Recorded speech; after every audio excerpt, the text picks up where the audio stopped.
السلام عليكم ورحمه الله وبركاته. اليوم بغيت نشارك معكم الصفوف ديالي.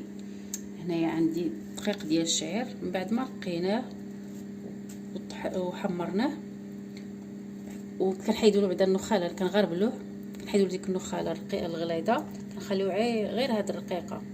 عندي هنايا 2 كيلو، ولاني ملي كيتحمر كينقص. هنايا شي كيلو ونص دابا اللي عندي هنايا زلافه ديال الإلان.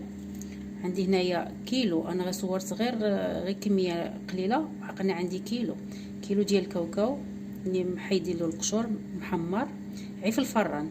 عندي هنايا 2 كيلو ديال الزنجلان، يعني عاوتاني انا غير صورت معكم غير كميه قليله. 2 كيلو هنايا عاوتاني من بعد ما نقيناه غسلناه ونقيناه وحمرناه في الفران. وهنا عندي كيلو ديال اللوز حتى هو نفس الشيء، بحال كنخليه انا بالقشور ديالو، كنحمرو في الفران بالقشور ديالو.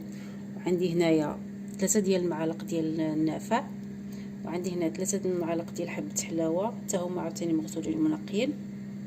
وعندي هنا 3 المعالق كبار نفس الكميه ديال القرفه حتى هي عاوتاني مطحونه على اليد.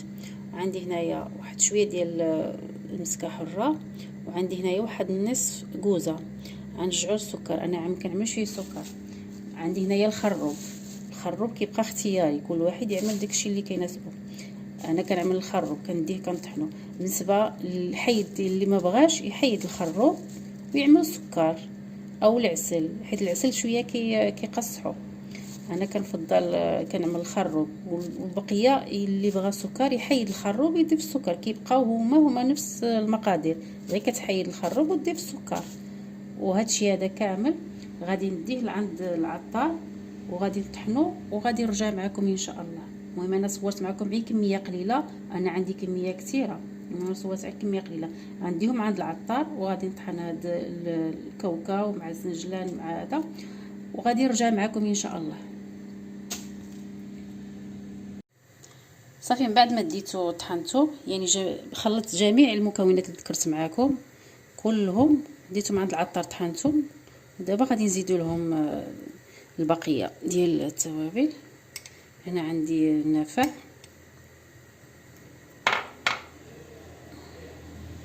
هنا عندي حبه حلاوه، وهنا عندي القرفه والمسكه، هي طحنتها مع شويه ديال السكر.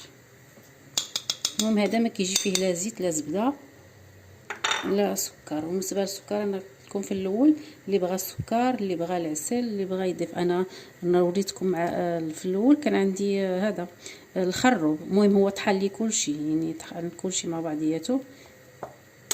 وغنزيد شويه ديال الكوزه، ماشي شويه،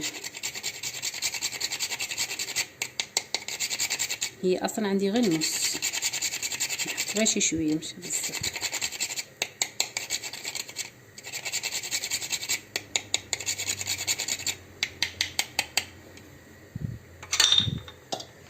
صافي دابا غادي نخلط هادشي، يعني تدخل مع بعضياته.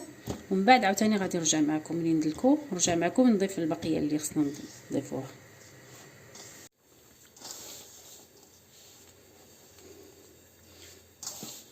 صافي كندلكوه مزيان حتى كيتسجموا لنا ديك العناصر.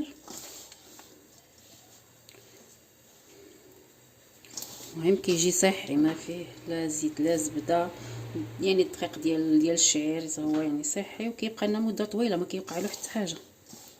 غير نعملوه فشي بواطه يعني ونشدو عليه، كنجبدو يعني بشويه بشويه ما كيوقع له حتى شي حاجه. يعني ملي كندلكو كيزيد يخرج لنا ديك الزيوت ديالو.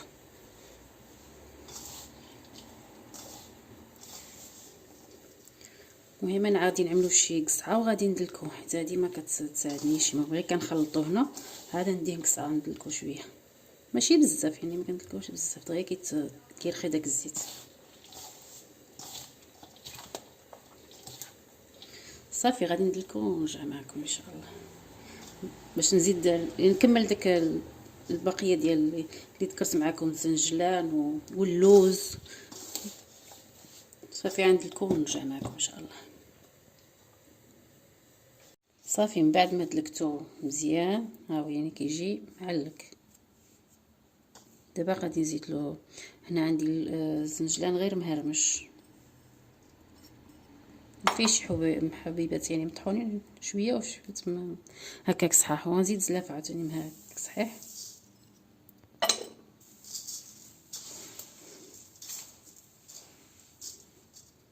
وهنا عاوتاني اللوز عندي غير محمر ومخليه له بقشور.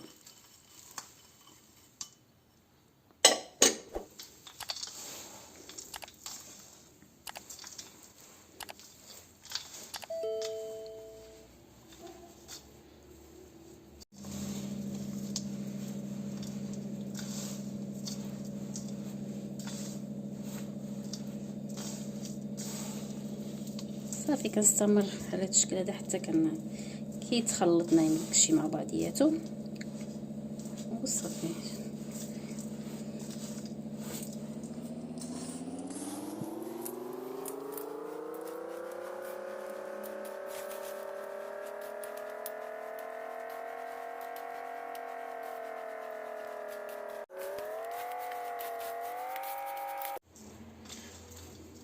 صافي دابا غير كندخلو داكشي مع بعضياتو صافي.